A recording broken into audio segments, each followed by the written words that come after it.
ਪਿਆਰੇ ਬੱਚਿਓ, ਸਤਿ ਸ਼੍ਰੀ ਅਕਾਲ। ਈਜ਼ੀ ਲਰਨਿੰਗ ਪੰਜਾਬੀ ਕਲਾਸਿਸ ਵਿੱਚ ਨੀਲਮ ਨੇਜਾ ਵੱਲੋਂ ਤੁਹਾਡਾ ਸਵਾਗਤ ਹੈ।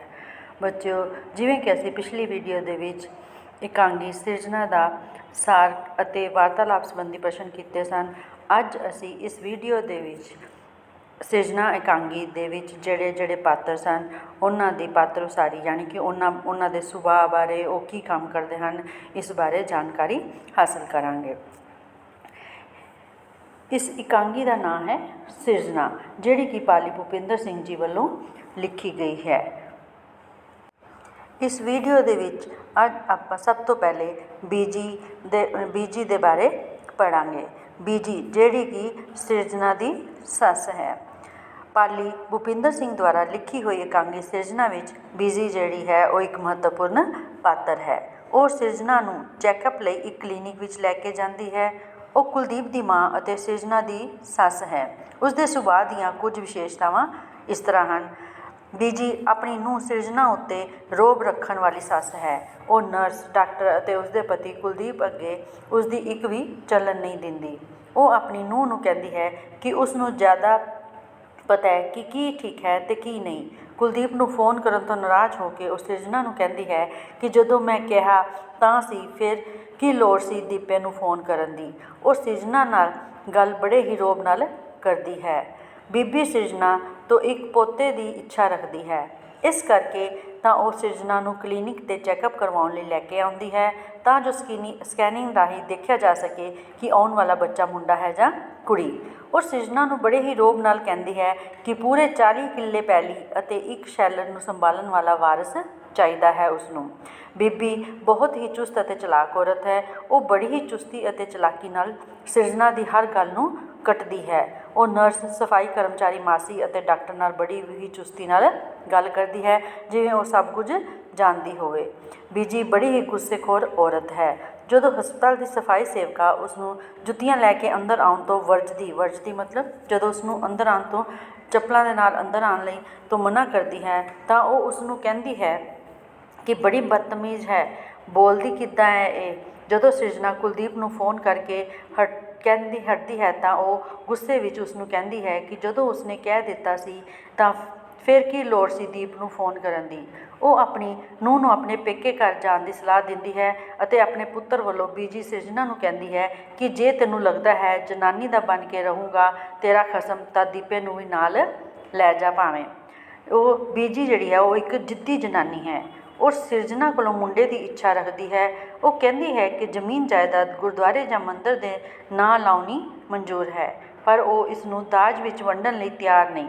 ਬੀਜੀ ਸਿਰਜਣਾ ਦੀ ਸਕੈਨਿੰਗ ਕਰਾਉਣ ਦੀ ਪੱਕੀ ਜਿੱਦ ਫੜੀ ਬੈਠੀ ਹੈ। ਉਹ ਸਿਰਜਣਾ ਨੂੰ ਕਹਿੰਦੀ ਹੈ ਕਿ ਜੋ ਨਹੀਂ ਜੀ ਮੰਨਦਾ ਤੇਰਾ ਇਸ ਕੰਮ ਨੂੰ ਤਾਂ ਤੁਰ ਜਾ ਇੱਥੋਂ ਜਿੱਥੋਂ ਆਈ ਏ। ਮੇਰੇ ਘਰ ਰਹਿ ਕੇ ਧੀ ਜੰਮ ਸਕਦੀ ਹੈ, ਤੂੰ ਹੋਰ ਪੱਥਰ ਨਹੀਂ ਜੰਮ ਸਕਦੀ, ਤੂੰ ਹੋਰ ਪੱਥਰ। ਪੱਥਰ ਜਿਹੜਾ ਸ਼ਬਦ ਹੈ ਉਹ ਕਿਸ ਵਾਸਤੇ ਵਰਤਿਆ ਗਿਆ ਹੈ? ਇਸ ਵਿੱਚ ਪੱਥਰ ਸ਼ਬਦ ਹੈ ਕੁੜੀ ਵਾਸਤੇ ਵਰਤਿਆ ਗਿਆ ਹੈ। ਔਰਤ ਦਾ ਦਰਦ ਨਾ ਸਮਝਣ ਵਾਲੀ ਬੀਬੀ ਔਰਤ ਹੋ ਕੇ ਵੀ ਔਰਤ ਦਾ ਦਰਦ ਨਹੀਂ ਸਮਝਦੀ। ਉਹ ਆਪਣੀ ਨੂੰਹ ਸਿਰਜਣਾ ਦੀਆਂ ਭਾਵਨਾਵਾਂ ਨਹੀਂ ਸਮਝਦੀ। ਉਹ ਆਪਣੀ ਪੋਤੀ ਨੂੰ ਪੱਥਰ ਕਹਿ ਕੇ ਸੰਬੋਧਨ ਕਰਦੀ ਹੈ। ਜਦੋਂ ਸਿਰਜਣਾ ਉਸ ਨੂੰ ਕਹਿੰਦੀ ਹੈ ਕਿ ਉਸ ਦੁਆਰਾ ਇਹ ਪ੍ਰਯੋਗ ਕਿੰਨੀ ਦੇਰ ਤੱਕ ਚੱਲਦੇ ਰਹਿਣਗੇ, ਤਾਂ ਬੀਜੀ ਅੱਗੇ ਉਹ ਜਵਾਬ ਦਿੰਦੀ ਹੈ ਕਿ ਜਦੋਂ ਤੱਕ ਉਸਨੂੰ ਉਸਦੀ ਜ਼ਮੀਨ ਜਾਇਦਾਦ ਦਾ ਵਾਰਸ ਨਹੀਂ ਮਿਲ ਜਾਂਦਾ। ਬੀਜੀ ਇੱਕ ਲਾਪਰਵਾਹ ਔਰਤ ਹੈ। ਉਹ ਨਾ ਤਾਂ ਆਪਣੇ ਪੁੱਤਰ ਦੀ ਅਤੇ ਨਾ ਹੀ ਨੂੰਹ ਦੀ ਪਰਵਾਹ ਕਰਦੀ ਹੈ। ਉਹਨਾਂ ਦੀ ਉਹ ਕੋਈ ਵੀ ਗੱਲ ਨਹੀਂ ਸੁਣ ਕੇ ਰਾਜੀ। ਉਹ ਆਪਣੀ ਨੂੰਹ ਸਿਰਜਣਾ ਨੂੰ ਕਹਿੰਦੀ ਹੈ ਕਿ ਜੇਕਰ ਉਸਨੂੰ ਲੱਗਦਾ ਹੈ ਕਿ ਉਸਦਾ ਖਸਮ ਮਤਲਬ ਉਸਦਾ ਘਰ ਵਾਲਾ ਜਨਾਨੀ ਦਾ ਬਣ ਕੇ ਰਹੂਗਾ, ਤਾਂ ਬੇਸ਼ੱਕ ਉਹ ਉਸਨੂੰ ਵੀ ਨਾਲ ਲੈ ਜਾਵੇ। ਜਦੋਂ ਸਿਰਜਣਾ ਉਸਨੂੰ ਪੁੱਛਦੀ ਹੈ ਕਿ ਇਸ ਗੱਲ ਦੀ ਕੀ ਗਰੰਟੀ ਹੈ ਕਿ ਅਗਲੀ ਵਾਰੀ ਮੁੰਡਾ ਹੋਊ, ਤਾਂ ਬੀਜੀ ਬੜੀ ਲਾਪਰਵਾਹ ਨਾਲ ਕਹਿੰਦੀ ਹੈ ਕਿ ਫੇਰ ਦੇਖੀ ਜਾਓ। ਸਿਰਜਣਾ ਦੁਆਰਾ ਆਪਣੀ ਸੱਸ ਨੂੰ ਇੰਨਾ ਕਹਿਣ 'ਤੇ ਕਿ ਉਹ ਵੀ ਤਾਂ ਘਰ ਵਿੱਚ ਸ਼ਾਮਿਲ ਹੈ, ਤਾਂ ਉਸ ਦੀ ਸੱਸ ਉਸਨੂੰ ਦਾਜ ਦਹੇਜ ਦੇ ਮਿਹਣੇ ਮਾਰਦੀ ਹੋਈ ਕਹਿੰਦੀ ਹੈ ਕਿ ਉਹ ਦਾਜ ਵਿੱਚ ਟੁੱਟਾ ਭੱਜਾ ਸਮਾਨ ਲੈ ਕੇ ਆਈ ਸੀ। ਬੀਜੀ ਕਹਿੰਦੀ ਹੈ ਕਿ ਜੇਕਰ ਉਸਨੂੰ ਆਪਣੀ ਤਨਖਾਹ ਦਾ ਗੁਮਾਨ ਹੈ ਤਾਂ ਉਸ ਨਾਲ ਤਾਂ ਉਸਦੇ ਘਰ ਦੇ ਨੌਕਰਾਂ ਅਤੇ ਡਰਾਈਵਰਾਂ ਦਾ ਖਰਚਾ ਵੀ ਨਹੀਂ ਨਿਕਲਦਾ। ਉਹ ਕਹਿੰਦੀ ਹੈ ਕਿ ਉਸ ਵਰਗੀਆਂ 3600 ਮਿਲਦੀਆਂ ਸੀ, ਨਾਲ ਮੋਟਰ ਕਾਰਾਂ ਵੀ, ਅਤੇ ਜੋ ਲੋੜ ਪਈ ਤਾਂ ਹੋਰ ਕੁਝ ਵੀ ਮਿਲ ਜਾਣਗੀਆਂ। ਅੰਤ ਵਿੱਚ ਇਹ ਕਿਹਾ ਜਾ ਸਕਦਾ ਹੈ ਕਿ ਬੀਜੀ ਔਰਤ ਜਿਹੜੀ ਹੈ ਉਹ ਇੱਕ ਲਾਲਚੀ ਔਰਤ ਅਤੇ ਗੁੱਸਾਖੋਰ ਔਰਤ ਹੈ। ਪੋਤੇ ਨੂੰ ਹਾਸਲ ਕਰਨ ਦੇ ਲਾਲਚ ਵਿੱਚ ਉਹ ਆਪਣੀ ਨੂੰਹ ਅਤੇ ਪੁੱਤਰ ਦੇ ਆਪਸੀ ਰਿਸ਼ਤਿਆਂ ਵਿੱਚ ਵੀ ਜ਼ਹਿਰ ਘੋਲਦੀ ਹੈ। ਉਹ ਕਿਸੇ ਦੂਸਰੇ ਦੀਆਂ ਭਾਵਨਾਵਾਂ ਨੂੰ ਸਮਝਣ ਲਈ ਸਮਰੱਥ ਨਹੀਂ ਹੈ। ਇਸ ਇਕਾਂਗੀ ਦੇ ਵਿੱਚ ਜਿਹੜਾ ਅਗਲਾ ਪਾਤਰ ਹੈ ਉਹ ਹੈ ਸਿਰਜਣਾ।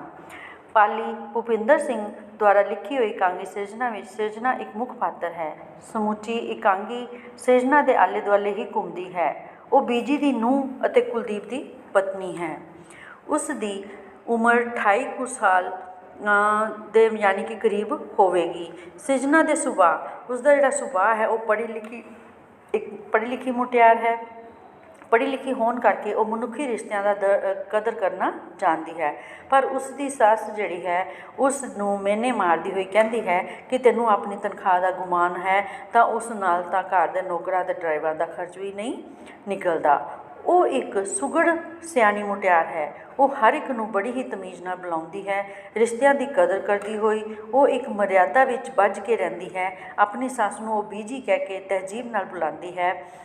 ਤਹਿਜੀਬ ਮਤਲਬ ਆਦਰ ਦੇ ਨਾਲ, ਯਾਨੀ ਕਿ ਸਲੀਕੇ ਦੇ ਨਾਲ, ਜਦ ਕਿ ਉਸ ਦੀ ਸੱਸ ਉਸ ਨੂੰ ਬਹੁਤ ਹੀ ਬੁਰਾ ਭਲਾ ਬੋਲਦੀ ਹੈ। ਸਿਰਜਣਾ ਆਪਣੇ ਪਤੀ ਕੁਲਦੀਪ ਨੂੰ ਬਹੁਤ ਪਿਆਰ ਕਰਦੀ ਹੈ। ਉਹ ਉਸ ਦਾ ਪੂਰਾ ਮਾਣ ਅਤੇ ਸਤਿਕਾਰ ਕਰਦੀ ਹੈ। ਉਹ ਕੋਈ ਵੀ ਅਹਿਮ ਫੈਸਲਾ ਲੈਣ ਤੋਂ ਪਹਿਲਾਂ ਆਪਣੇ ਪਤੀ ਦੀ ਸਲਾਹ ਅਤੇ ਸਹਿਮਤੀ ਲੈਣਾ ਜ਼ਰੂਰੀ ਸਮਝਦੀ ਹੈ। ਪਤੀ ਦੀਆਂ ਠੇਸ ਭਰੀਆਂ ਗੱਲਾਂ ਨਾਲ ਉਸ ਨੂੰ ਧੱਕਾ ਲੱਗਦਾ ਹੈ। ਉਹ ਆਪਣੇ ਪਤੀ ਤੋਂ ਅਜਿਹੀ ਉਮੀਦ ਨਹੀਂ ਕਰਦੀ। ਉਹ ਆਪਣੇ ਪਤੀ ਉੱਪਰ ਜ਼ਰੂਰਤ ਨਾਲੋਂ ਵਧੇਰੇ ਵਿਸ਼ਵਾਸ ਕਰਕੇ ਆਪਣੇ ਦਿਲ ਦੀ ਗੱਲ ਉਸ ਨਾਲ ਸਾਂਝੀ ਕਰਨਾ ਚਾਹੁੰਦੀ ਹੈ।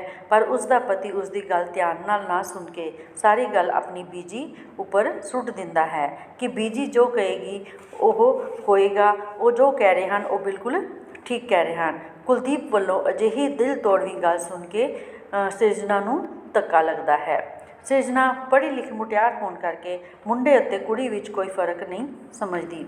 ਸਕੈਨਿੰਗ ਕਰਵਾਉਣ ਲਈ ਲੈ ਕੇ ਆਈ ਆਪਣੀ ਸੱਸ ਨੂੰ ਉਹ ਕਹਿੰਦੀ ਹੈ ਕਿ ਬੀਜੀ ਇਸ ਗੱਲ ਦੀ ਕੀ ਗਰੰਟੀ ਹੈ ਕਿ ਅਗਲੀ ਵਾਰ ਮੁੰਡਾ ਹੀ ਹੋਊ।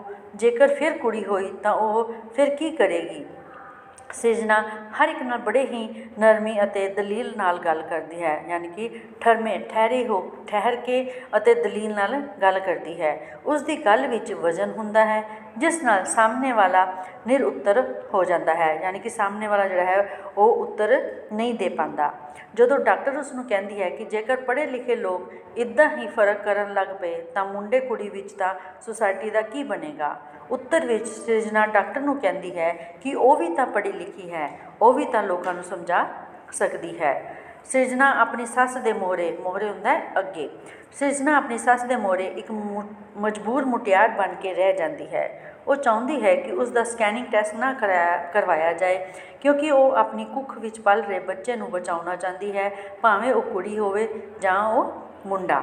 ਸਿਰਜਣਾ ਇੱਕ ਬਹਾਦਰ ਮੁਟਿਆਰ ਹੈ। ਉਹ ਸੱਸ ਦੇ ਤਾਨਿਆਂ ਤੋਂ ਤੰਗ ਆ ਕੇ ਅਖੀਰ ਵਿੱਚ ਖੁਦ ਆਪ ਇਹ ਫੈਸਲਾ ਲੈਂਦੀ ਹੋਈ ਆਪਣੀ ਸੱਸ ਨੂੰ ਕਹਿੰਦੀ ਹੈ ਕਿ ਉਸ ਨੂੰ ਜੇਕਰ ਲੱਗਦਾ ਹੈ ਕਿ ਉਸ ਦੀ ਹੋਂਦ ਦਾ ਕੋਈ ਮੁੱਲ ਨਹੀਂ ਤਾਂ ਉਹ ਆਪਣੀ ਅਵਜੰਮੀ ਧੀ ਨੂੰ ਮਾਰ ਕੇ ਉਸ ਦੀਆਂ ਨਜ਼ਰਾਂ ਵਿੱਚ ਆਪਣਾ ਮੁੱਲ ਘਟਾਉਣਾ ਨਹੀਂ ਚਾਹੁੰਦੀ।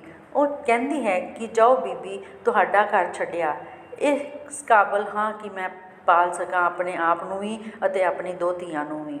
ਸਮੁੱਚੇ ਤੌਰ 'ਤੇ ਇਹ ਕਿਹਾ ਜਾ ਸਕਦਾ ਹੈ ਕਿ ਸਿਰਜਣਾ ਜਿਹੜੀ ਹੈ ਉਹ ਆਧੁਨਿਕ ਜ਼ਮਾਨੇ ਦੀ ਪੜ੍ਹੀ ਲਿਖੀ ਮੁਟਿਆਰ ਹੈ ਅਤੇ ਧੀਆਂ ਦੀ ਕੀਮਤ ਨੂੰ ਪਛਾਣਦੀ ਹੈ। ਉਹ ਆਪਣੀ ਵਾਰਤਾਲਾਪ ਰਾਹੀਂ ਪੁੱਤਰ ਦੀ ਇੱਛਾ ਰੱਖ ਕੇ ਕੁੱਖ ਵਿੱਚ ਧੀਆਂ ਦਾ ਕਤਲ ਕਰਾਉਣ ਵਾਲੇ ਕਾਤਲਾਂ ਦੇ ਮੂੰਹ 'ਤੇ ਵਿਅੰਗਾਤਮਕ ਚਪੇੜ ਮਾਰਦੀ ਹੈ। ਉਹ ਸੱਚਮੁੱਚ ਇੱਕ ਸਫਲ ਮਾਂ ਕਹਾਉਣ ਦੀ ਹੱਕਦਾਰ ਬਣ ਜਾਂਦੀ ਹੈ। ਅਗਲਾ ਤੀਜਾ ਪਾਤਰ ਜਿਹੜਾ ਹੈ ਇਸ ਇਕਾਂਗੀ ਦਾ ਹੈ ਉਹ ਹੈ ਕੁਲਦੀਪ, ਜਿਹੜਾ ਕਿ ਬੀਜੀ ਦਾ ਲਾਡਲਾ ਪੁੱਤਰ ਹੈ ਅਤੇ ਸਿਰਜਣਾ ਦਾ ਪਤੀ ਹੈ। ਉਸ ਦਾ ਸੁਭਾਅ ਜਿਹੜਾ ਹੈ ਉਹ ਕੀ ਹੈ ਕਿ ਉਹ ਆਪਣੀ ਮਾਂ ਦੇ ਉੱਪਰ ਲੋੜ ਤੋਂ ਜ਼ਿਆਦਾ ਭਰੋਸਾ ਕਰਦਾ ਹੈ। ਜਦੋਂ ਸਿਰਜਣਾ ਟੈਲੀਫੋਨ ਰਾਹੀਂ ਕੁਲਦੀਪ ਨੂੰ ਦੱਸਦੀ ਹੈ ਕਿ ਬੀਜੀ ਉਸ ਨੂੰ ਸਕੈਨਿੰਗ ਟੈਸਟ ਕਰਵਾਉਣ ਲਈ ਕਲੀਨਿਕ ਲੈ ਕੇ ਆਏ ਹਨ ਤਾਂ ਉਹ ਉਸ ਨੂੰ ਕਹਿੰਦਾ ਹੈ ਕਿ ਜੋ ਕੁਝ ਵੀ ਉਸ ਦੀ ਮਾਂ ਕਰ ਰਹੀ ਹੈ ਉਹ ਠੀਕ ਹੀ ਕਰੇਗੀ। ਕੁਲਦੀਪ ਸਿਰਜਣਾ ਦੁਆਰਾ ਕੀਤੀ ਜਾਣ ਵਾਲੀ ਗੱਲ ਨੂੰ ਧਿਆਨ ਨਾਲ ਨਹੀਂ ਸੁਣਦਾ, ਸਗੋਂ ਉਸ ਦੀ ਸਾਰੀ ਗੱਲ ਆਪਣੀ ਮਾਂ ਉੱਤੇ ਹੀ ਸੁੱਟ ਦਿੰਦਾ ਹੈ ਅਤੇ ਸਿਰਜਣਾ ਨੂੰ ਇਹ ਕਹਿ ਕੇ ਫ਼ੋਨ ਕੱਟ ਦਿੰਦਾ ਹੈ ਕਿ ਉਹ ਇੱਕ ਜ਼ਰੂਰੀ ਮੀਟਿੰਗ ਵਿੱਚ ਬੈਠਾ ਹੈ ਅਤੇ ਉਹ ਸਾਰੇ ਉਸ ਤਰ੍ਹਾਂ ਕਰ ਲਵੇ ਜਿਵੇਂ ਉਹ ਬੀਜੀ ਕਹਿ ਰਹੇ ਹਨ। ਸਿਰਜਣਾ ਜਦੋਂ ਕੁਲਦੀਪ ਨੂੰ ਦੂਸਰੀ ਵਾਰ ਫੋਨ ਕਰਦੀ ਹੈ ਤਾਂ ਉਹ ਸਭ ਤੋਂ ਪਹਿਲਾਂ ਸਿਰਜਣਾ ਨੂੰ ਰਿਜ਼ਲਟ ਬਾਰੇ ਹੀ ਪੁੱਛਦਾ ਹੈ, ਭਾਵ ਕੁੜੀ ਹੈ ਜਾਂ ਮੁੰਡਾ। ਉਹ ਆਪਣੀ ਪਤਨੀ ਦੀਆਂ ਗੱਲਾਂ ਨਾਲੋਂ ਸਕੈਨਿੰਗ ਦੇ ਰਿਜ਼ਲਟ ਲਈ ਜ਼ਿਆਦਾ ਫਿਕਰਮੰਦ ਹੈ। ਉਹ ਸਿਰਜਣਾ ਨੂੰ ਕਹਿੰਦਾ ਹੈ ਕਿ ਬੀਜੀ ਦੀ ਟੈਨਸ਼ਨ ਬਿਲਕੁਲ ਜਾਇਜ਼ ਹੈ, ਕਿਉਂਕਿ ਉਹਨਾਂ ਦੇ ਪਹਿਲਾਂ ਵੀ ਇੱਕ ਲੜਕੀ ਹੈ। ਉਹ ਕਹਿੰਦਾ ਹੈ ਕਿ ਉਸਨੂੰ ਪਤਾ ਹੈ ਕਿ ਇਹ ਠੀਕ ਨਹੀਂ, ਪਰ ਇਹ ਪ੍ਰੋਪਰਟੀ ਕਲਚਰ ਹੈ। ਇੰਨੀ ਜਾਇਦਾਦ ਨੂੰ ਬਾਅਦ ਵਿੱਚ ਕੌਣ ਸਾਂਭੇਗਾ? ਇਸ ਵਿੱਚ ਇੰਜ ਹੀ ਹੁੰਦਾ ਹੈ। ਜਦੋਂ ਸਿਰਜਣਾ ਆਪਣਾ ਫੈਸਲਾ ਲੈ ਕੇ ਉਹ ਸਕੈਨਿੰਗ ਨਹੀਂ ਕਰਵਾਏਗੀ, ਕਲੀਨਿਕ ਵਿੱਚੋਂ ਬਾਹਰ ਨਿਕਲਣ ਲੱਗਦੀ ਹੈ ਤਾਂ ਕੁਲਦੀਪ ਉਸਦੇ ਸਾਹਮਣੇ ਖੜਾ ਮੁਸਕਰਾਉਂਦਾ ਹੈ। ਉਹ ਸਿਰਜਣਾ ਕੋਲੋਂ ਇਸ ਗੱਲ ਦੀ ਮੁਆਫੀ ਮੰਗਦਾ ਹੈ ਕਿ ਜੋ ਫੈਸਲਾ ਉਸਨੂੰ ਕਰਨਾ ਚਾਹੀਦਾ ਸੀ ਉਹ ਫੈਸਲਾ ਸਿਰਜਣਾ ਨੇ ਕੀਤਾ ਹੈ। ਉਹ ਇਸ ਗੱਲ ਉੱਤੇ ਖੁਸ਼ੀ ਦਾ ਇਜ਼ਹਾਰ ਕਰਦਾ ਹੈ ਕਿ ਉਸ ਦੀ ਜੀਵਨ ਸਾਥਣ ਕੋਈ ਆਮ ਔਰਤ ਨਹੀਂ। ਸਮੁੱਚੇ ਤੌਰ 'ਤੇ ਕਿਹਾ ਜਾ ਸਕਦਾ ਹੈ ਕਿ ਦੇਰ ਨਾਲ ਹੀ ਸਹੀ, ਕੁਲਦੀਪ ਇਕਾਂਗੀ ਦੇ ਅੰਤ ਵਿੱਚ ਹੀ ਸਿਰਜਣਾ ਦੀਆਂ ਭਾਵਨਾਵਾਂ ਨੂੰ ਸਮਝਦਾ ਹੈ ਅਤੇ ਉਸ ਦੇ ਮਗਰ ਕਲੀਨਿਕ 'ਤੇ ਆ ਪਹੁੰਚਦਾ ਹੈ। ਸਮੁੱਚੀ ਇਕਾਂਗੀ ਦੇ ਵਿੱਚ ਭਾਵੇਂ ਉਹ ਇੱਕ ਜ਼ਿੰਮੇਵਾਰ ਪਤੀ ਵਾਲਾ ਫਰਜ਼ ਅਦਾ ਕਰਦਾ ਮਹਿਸੂਸ ਨਹੀਂ ਹੁੰਦਾ, ਪਰ ਅੰਤ ਵਿੱਚ ਉਹ ਸਿਰਜਣਾ ਦਾ ਸਾਥ ਦੇ ਕੇ ਆਪਣੇ ਸਾਰੇ ਧੋਣੇ ਧੋ ਦਿੰਦਾ ਹੈ।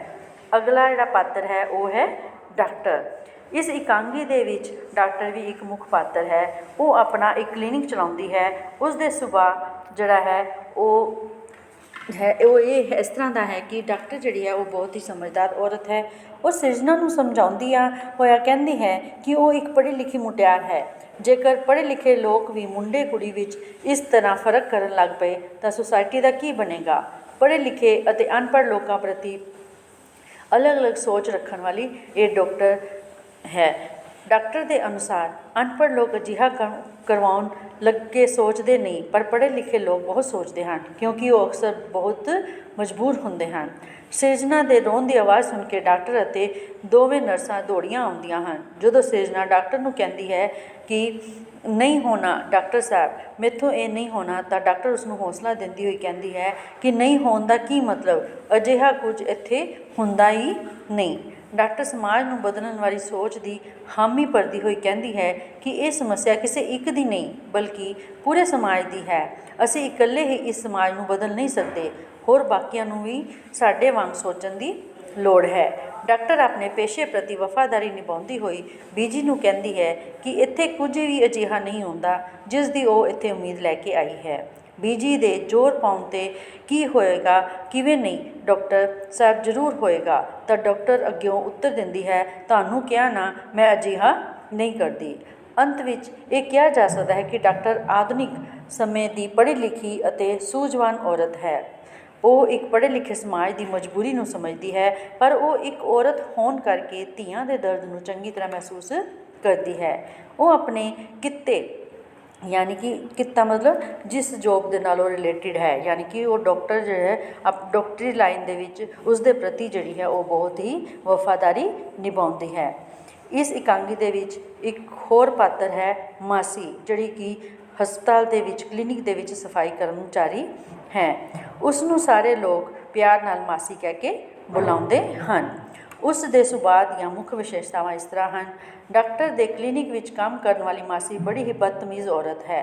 ਕਲੀਨਿਕ ਦਾ ਦਰਵਾਜ਼ਾ ਖੁੱਲ੍ਹਦੇ ਸਾਰ ਹੀ ਜਦੋਂ ਸਿਰਜਣਾ ਅਤੇ ਉਸ ਦੀ ਸੱਸ ਅੰਦਰ ਦਾਖਲ ਹੁੰਦੀਆਂ ਹਨ ਤਾਂ ਮਾਸੀ ਉਹਨਾਂ ਨਾਲ ਤਲਖੀ ਨਾਲ ਪੇਸ਼ ਆਉਂਦਿਆਂ ਕਹਿੰਦੀ ਹੈ ਕਿ ਸਫਾਈ ਚੱਲਦੀ ਪਈ ਹੈ, ਦਿਸਦਾ ਨਹੀਂ ਤੁਹਾਨੂੰ? ਤੁਸੀਂ ਜੁੱਤੀਆਂ ਲੈ ਕੇ ਅੰਦਰ ਆ ਗਏ, ਸਾਰੇ ਪੈਰਾਂ ਦੇ ਛਾਪੇ ਲੱਗ ਜਾਣਗੇ।